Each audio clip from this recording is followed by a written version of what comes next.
When was the last time you had one of those moments when you said something and immediately regretted saying it?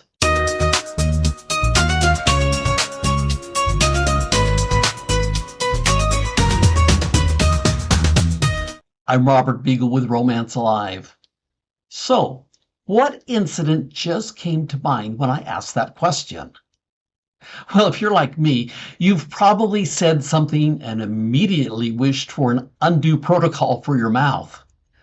I've said things, and before the last word left my mouth, I regretted saying it. I've also written emails I wanted to retrieve before they were read. Well, fortunately, over time, I've learned that if someone sends me an email I react to, it's okay to respond. But I park the response in the pending to be sent section and wait.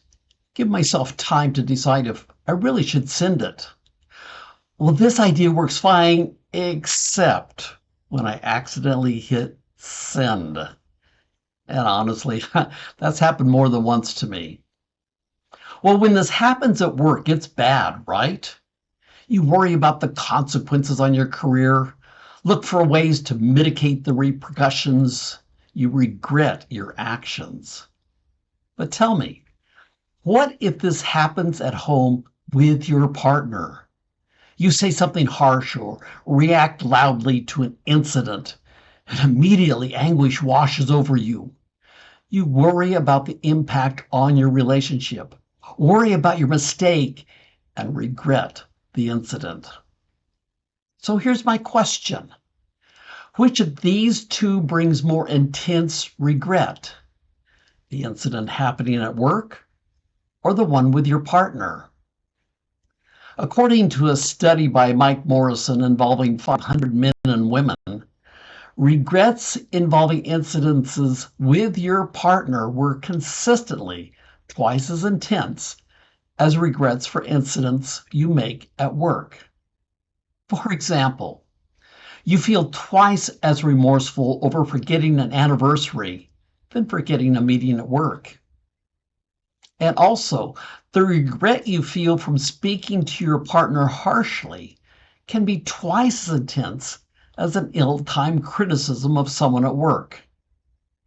Researchers believe the reason is your strong social relationship is more important than your strong work relationship. And it should be, because the bond with your partner is the most important one in your life. So tell me, what do you do if you say something or do something to your partner and immediately regret having done or said it? Something that impacts the connection between the two of you. Well, here's what I suggest. Firstly, and this is critical, proactively accept responsibility for what you've said or done. Don't try to shift blame to your partner or someone else. You see, blame shifting exponentially increases the negative impact of the initial incident on your relationship. Conversely, taking responsibility for what you've done can begin rebuilding credibility with your partner. It tells her or him, you know you were wrong. You acknowledge it was your fault. After accepting responsibility, sincerely apologize and ask for forgiveness. Name the specific incident for which you're asking forgiveness and make the apology honest and genuine. One of those, oops, my bad. Well, that kind of feels false. Now, ask if there's anything you can do or say to begin repairing the damage and hurt you've caused. Then listen.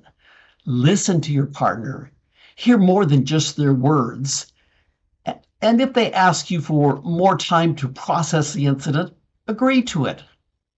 Ask if maybe you can revisit it in a couple hours or maybe later, of course, depending upon the impact it's had on your partner. And learn from this fiasco.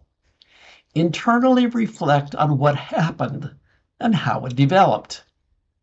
Then begin making small, deliberate, consistent changes to reduce the likelihood of repeating this problem. After all, your relationship is worth twice the regret-reducing effort as compared to the effort you might make for such an incident at work. And finally, don't let any situation impede you from creating romantic moments for your partner. You knew I was going to bring romance into here, and it really does impact it. Because chances are good that if you've been regularly creating romantic moments, the impact of this outburst will be less than if you only create romantic moments when you're in trouble. In fact, never, ever create a romantic moment that tries to gloss over a problem you've created. Romance is for building your relationship, not whitewashing mistakes. Well, speaking of relationship building romance, I'd like to help you bring more of it into your relationship. So I invite you to subscribe to my YouTube channel here. I've posted other videos with thoughts and insights on the importance of romance in your relationship. Need some romantic moment ideas? You can find them here in the Romantic Moment Ideas section. These are things you can put to use today. I've also posted romantic failures I and others have regrettably created. Unflattering glimpses into romantic moments that just plain flopped. I'm Robert Beagle with Romance Alive. I want to assist you in making your relationship exceptional and help you keep your romance alive.